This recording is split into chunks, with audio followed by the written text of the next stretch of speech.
Hi అండి అందరికీ. ఈరోజు మా అన్నయ్య మామిడికాయ పప్పు ప్రిపేర్ చేస్తున్నాడు.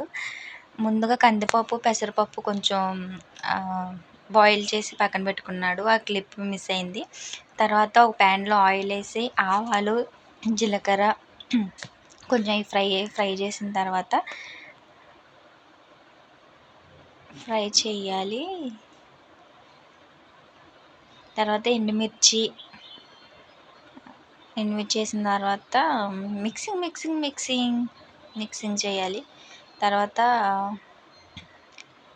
అవి కొంచెం ఫ్రై అవ్వాలి. ఫ్రై అయినాక కరివేపాకు వేయాలి. కరివేపాకు కొంచెం ఫ్రై అయ్యేంత వరకు కొంచెం మిక్సింగ్ చేస్తూ ఉండాలి. కొన్ని పచ్చిమిరపకాయలు కూడా వేసాడు స్పైసీ కోసం. దీంట్లో కారం వేయట్లేదు, ఓన్లీ పచ్చిమిర్చితో వచ్చే కారమే. ఇంకా చాలా బాగుంటుంది. మా అన్నయ్య బాగా చేస్తాడు మామిడికాయ పప్పు. వెజ్జే కాదు, నాన్ వెజ్ అండ్ ఏ రకాలైన వంటలు చేస్తాడు. మీకు ఎవరికైనా మీ ఇంట్లో ఫంక్షన్స్ ఏమైనా ఉంటే మా అన్నయ్యని సంప్రదించండి. అలాగే మామిడికాయ ముక్కలు కూడా వేసాడు. ఇవి కొంచెం బాగా సాఫ్ట్ అయ్యేంత వరకు మగ్గనివ్వాలి.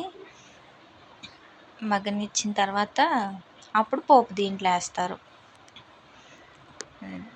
మీ ఇంట్లో ఎవరికైనా ఫంక్షన్స్ అలాంటివి ఏమైనా కావాలంటే మా అన్నయ్యని కాంటాక్ట్ అవ్వండి. వెజ్జే కాదు, నాన్ వెజ్ కూడా చాలా బాగా చేస్తాడు. అన్ని రకాల స్వీట్స్ కూడా చేస్తాడు. స్వీట్స్, హాట్స్ అన్ని రకాలు చేస్తాడు. అలా కొంచెం ఇంగువ కూడా వేసాడు. తర్వాత పసుపు కూడా వేసి మళ్ళీ కళ్ళు ఉప్పు, రాళ్ళు ఉప్పు అంటారు కదా, అది కొంచెం వేసాడు. అయితే మిక్సింగ్ చేయాలి. మొత్తం బాగా కలుపుకోవాలి. అవన్నీ కొంచెం సాఫ్ట్ అయ్యేంత వరకు మళ్ళీ మొత్తం మగ్గపెట్టాలన్నమాట.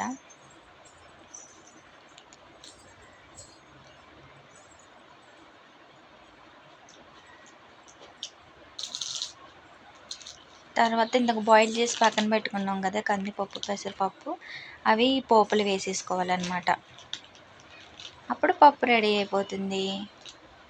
మ్యాంగో పప్పు రెడీ. ఇందాక అది పప్పు ఉడకబెట్టింది క్లిప్పు మిస్ చేశాను. అది ఎప్పుడు చూపిస్తున్నాను చూడండి. ఆ పప్పు ఆ పోపులో వేసేసాడు అనమాట. అంతే. మీకు ఎవరికైనా non veg and veg curries కావాలంటే నేను స్క్రీన్ పైన నెంబర్ ఇస్తాను, ఆ నెంబర్ కాంటాక్ట్ అవ్వండి. అన్ని రకాల వంటలు చేస్తాడు. స్వీట్ అండ్ నాన్ వెజ్ అన్ని రకాలు చేస్తాడు. ఏది కావాలన్నా మీరు కాంటాక్ట్ అవ్వచ్చు. రీజనబుల్ ప్రైసెస్కే చేస్తాడు. సరేనా? Please support me.